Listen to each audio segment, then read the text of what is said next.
നമസ്കാരം. നമ്മൾ സിൽവറിൻ്റെ ETF പറ്റിയിട്ടൊരു video ചെയ്തിട്ടുണ്ടായിരുന്നു. ആ വീഡിയോനെ പറ്റിയിട്ട് ഒരുപാട് ആൾക്കാർ പേഴ്സണലി കുറേ ക്വസ്റ്റ്യൻസ് ചോദിച്ചിട്ടുണ്ടായിരുന്നു.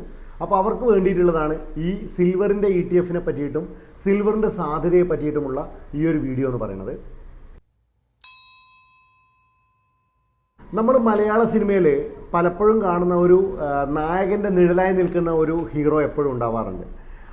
പലപ്പോഴും നായകനെ കടത്തി വെട്ടിക്കൊണ്ട് ആ ഹീറോ നമുക്ക് മുന്നിൽ മാർക്ക് ചെയ്ത് പോകാറുമുണ്ട്. സോ അങ്ങനെയുള്ള ഒരു കാര്യം പോലെയാണ് സിൽവറും ഗോൾഡും. ഗോൾഡിൻ്റെ നിഴലിൽ നിന്നിരുന്ന സിൽവർ കഴിഞ്ഞ ഒരു വർഷം ഗോൾഡിനെ കവച്ചു വെക്കുന്ന ഒരു പ്രകടനമാണ് നമ്മുടെ മാർക്കറ്റിൽ ഉണ്ടാക്കിയിട്ടുള്ളത്.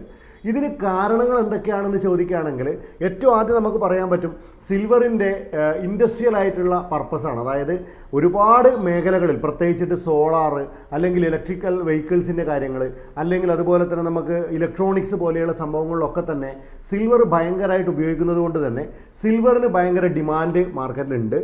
അതിനോളം തന്നെ മാർക്കറ്റിൽ സിൽവറിൻ്റെ ലഭ്യതയില്ലായ്മ, സിൽവർ മാർക്കറ്റിൽ കിട്ടാനില്ലാത്തത് കൊണ്ട് തന്നെ ഓട്ടോമാറ്റിക്കലി ഭയങ്കര നീഡി ആയിട്ടുള്ള ഒരു സാധനത്തിന് മാർക്കറ്റിൽ അവൈലബിലിറ്റി ഇല്ലാതിരിക്കുമ്പോൾ അതിൻ്റെ പ്രൈസ് ഭയങ്കരമായിട്ട് കൂടും. മൂന്നാമതായിട്ട് നമുക്കറിയാം സൗദി അറേബ്യൻ സെൻട്രൽ ബാങ്ക് സിൽവറിൻ്റെ ETF ഭയങ്കരമായിട്ട് വാങ്ങിക്കൂട്ടി. സോ ഈ മൂന്ന് കാര്യങ്ങളുമാണ് സിൽവറിൻ്റെ പ്രൈസിനെ ഭയങ്കരമായിട്ട് മുകളിലേക്ക് കൊണ്ടുപോയ ഘടകങ്ങൾ എന്ന് പറയുന്നത്. ഇനി എങ്ങനെയാണ് നമ്മൾ സിൽവർ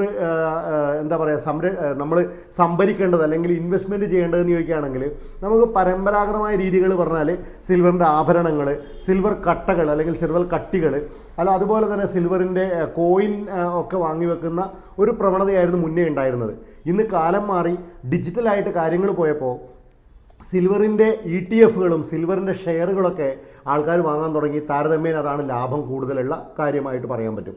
പക്ഷേ ഒന്ന് ആലോചിച്ച് നോക്കുക, ഇപ്പോൾ നമ്മുടെ നാട്ടിൽ പലപ്പോഴും മ്യൂച്വൽ ഫണ്ട് കമ്പനികളൊക്കെ, അസറ്റ് മാനേജ്മെൻറ്റ് കമ്പനികളൊക്കെയാണ് സിൽവറിൻ്റെ ഫണ്ട് ഓഫ് ഫണ്ട്സ് ഒക്കെ കൊടുക്കുന്നുണ്ടായത്. പക്ഷേ ആ കമ്പനികളൊക്കെ തന്നെ കഴിഞ്ഞ കുറച്ച് നാളായിട്ട് സിൽവറിൻ്റെ ട്രേഡിംഗ് അല്ലെങ്കിൽ സിൽവറിൻ്റെ ETF വിൽപ്പന നിർത്തിവെച്ചിട്ടുണ്ടായിരുന്നു. കാരണം സിൽവറിൻ്റെ ETF വിൽക്കുന്ന സമയത്ത് പകരം സിൽവറിൻ്റെ ഫിസിക്കലായിട്ടുള്ള സിൽവർ വാങ്ങി വെക്കേണ്ട ഒരു നിബന്ധന അവർക്ക് ഉണ്ടായിരുന്നത് കൊണ്ട് തന്നെ സിൽവർ മാർക്കറ്റിൽ കിട്ടാനില്ലാത്തത് കൊണ്ട് ഇവർക്കത് നിർത്തിവെക്കുക അല്ലാതെ വേറെ മാർഗം ഉണ്ടായിരുന്നില്ല. പക്ഷേ നിപ്പോൺ ഇന്ത്യ അല്ലെങ്കിൽ HDFC അല്ലെങ്കിൽ ICICI പ്രൊഡൻഷ്യൽ പോലെയുള്ള അസറ്റ് മാനേജ്മെൻറ്റ് കമ്പനികൾ ഈ ഒരു പ്രശ്നങ്ങളൊക്കെ തന്നെ അവർ ഓവർകം ചെയ്തുകൊണ്ട് മുന്നോട്ട് പോകുന്നുണ്ടായിരുന്നു. ഇപ്പോഴും നമുക്ക് പറയാൻ പറ്റും ETF നമ്മുടെ നിപ്പോൺ ഇന്ത്യയുടെയൊക്കെ ETF ഒക്കെ അത്യാവശ്യം നല്ല രീതിയിൽ മാർക്കറ്റിൽ മുന്നോട്ട് പോകുന്നുണ്ട്. സോ ഇവിടെയൊക്കെ നമുക്കറിയാം ഇതിൻ്റെ ഈ പറയുന്ന ലഭ്യത കൂടുന്ന സമയത്ത് സ്വാഭാവികമായിട്ടും വില കുറയാനുള്ള സാധ്യതയും വളരെ കൂടുതലാണ്. ഇനി ഇതിന് വില കൂടുമോ എന്ന് ചോദിക്കുന്ന പല ആൾക്കാരും ഉണ്ട്. ഇവിടെയാണ് പറയാനുള്ളത്, നേരത്തെ പറഞ്ഞ കാര്യങ്ങൾ തന്നെ സിൽവറിൻ്റെ ഉപയോഗം, അതായത് മാർക്കറ്റിൽ ഇൻഡസ്ട്രിയൽ ആയിട്ടുള്ള ഉപയോഗങ്ങൾ, പ്രത്യേകിച്ചിട്ട് സോളാർ, നേരത്തെ പറഞ്ഞ കാര്യം തന്നെയാണ് ഇലക്ട്രോണിക് വെഹിക്കിൾസ്, അതുപോലത്തെ ഇലക്ട്രിക് വെഹിക്കിൾസ്, അതുപോലെ ഇലക്ട്രോണിക്സ് പോലെയുള്ള സംഭവങ്ങളിലെല്ലാം തന്നെ സിൽവറിന് ഉറപ്പായിട്ടും വീണ്ടും വീണ്ടും ആവശ്യകത ഉണ്ടാവാം. ഇനി ഈ സിൽവറിന് ഇനിയും വില ഇതേപോലെ തന്നെ മുന്നോട്ട് പോകുമെന്ന് ചോദിക്കുന്ന ആൾക്കാരുണ്ട്. ഇവിടെയാണ് നമുക്ക് മനസ്സിലാക്കേണ്ട കാര്യം, നമ്മൾ മാർക്കറ്റിൽ ഈ പറയുന്ന സോളാറിലും ഇലക്ട്രിക്കൽ വെഹിക്കിൾസിലും അതുപോലെ തന്നെ ഇലക്ട്രോണിക്സിലൊക്കെ തന്നെ സിൽവർ ഉപയോഗിക്കുന്നത് കൊണ്ട് കൊമേഴ്ഷ്യൽ പർപ്പസിന് വലിയൊരു മാറ്റം നമ്മൾ വിചാരിക്കുന്നത് പോലെ വീണ്ടും താഴേക്ക് പോകാൻ സാധ്യതയില്ല.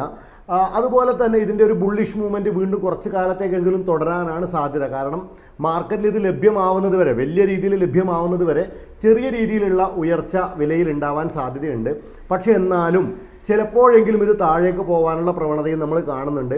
അതുകൊണ്ട് തന്നെ നിങ്ങളുടെ കയ്യിൽ വലിയൊരു കാശ് ഉണ്ടെങ്കിൽ ആ കാശ് കൊണ്ടുപോയിട്ട് സിൽവർ ETF മേടിക്കുന്നത് ഒരു സൂയിസൈഡലായി പോകുമെന്ന് ചോദിച്ചാൽ അത് തെറ്റാണെന്ന് പറയാൻ പറ്റില്ല. അതുകൊണ്ട് തന്നെ ചെയ്യേണ്ട ഒരു കാര്യം, സിൽവറിൽ ETF നിങ്ങൾക്ക് വാങ്ങാൻ താല്പര്യമുണ്ടെങ്കിൽ നിങ്ങളതിനെ SIP ആയിട്ട് മാത്രം വാങ്ങുക. ഈ SIP ആയിട്ട് വാങ്ങുന്ന സമയത്ത് പറ്റുമെങ്കിൽ ഡെയിലി SIPയിലേക്ക് നിങ്ങളതിനെ കൊണ്ടുപോവുക. ഡെയിലി ഒരു 500-1000 രൂപയുടെ സിൽവർ ETF നിങ്ങളെ കൊണ്ട് വാങ്ങാൻ പറ്റുകയാണെങ്കിൽ മാർക്കറ്റിലുണ്ടാവുന്ന വില കുറച്ചിലുകളിൽ നിന്ന് നിങ്ങൾക്ക് വലിയ രീതിയിൽ ലാഭം ഉണ്ടാക്കിയെടുക്കാൻ പറ്റും. മാത്രമല്ല SIP എന്ന് പറയുമ്പോൾ വലിയ രീതിയിൽ വില കൂടിയാലും കുറഞ്ഞാലും നമ്മൾ ഡെയിലി കുറച്ച് വാങ്ങുന്നു എന്നുള്ളത് കൊണ്ട് തന്നെ അതിൻ്റെ ഒരു മൊത്തത്തിലുള്ള ഒരു ആവറേജ് നമുക്ക് ഉണ്ടാക്കിയെടുക്കാനും അതുവഴി സിൽവറിൽ നിങ്ങളുടെ ആ ഒരു ഇൻവെസ്റ്റ്മെൻറ്റിനെ കൃത്യമായിട്ട് മുന്നോട്ട് കൊണ്ടുപോകാനും ഈ രീതിയിലുള്ള ഇൻവെസ്റ്റ്മെൻറ്റ് സഹായിക്കുന്നുണ്ടാവും. സോ നിങ്ങൾക്കും പറ്റുമെങ്കിൽ സിൽവറിലുള്ള ഈ പറഞ്ഞ ഡെയിലി SIP അല്ലെങ്കിൽ വീക്ക്ലി SIP ഒക്കെ തുടങ്ങാൻ പറ്റുമെങ്കിൽ തുടങ്ങുക. സിൽവർ നല്ലൊരു രീതിയിലുള്ള ഇൻവെസ്റ്റ്മെൻറ്റ് ആവാനും ഫ്യൂച്ചറിൽ നല്ല രീതിയിലുള്ള ഒരു ഇൻവെസ്റ്റ്മെൻറ്റ് ക്രിയേറ്റ് ചെയ്യാനും സാധ്യതയുള്ള ഒരു മെത്തേഡ് തന്നെയാണ്.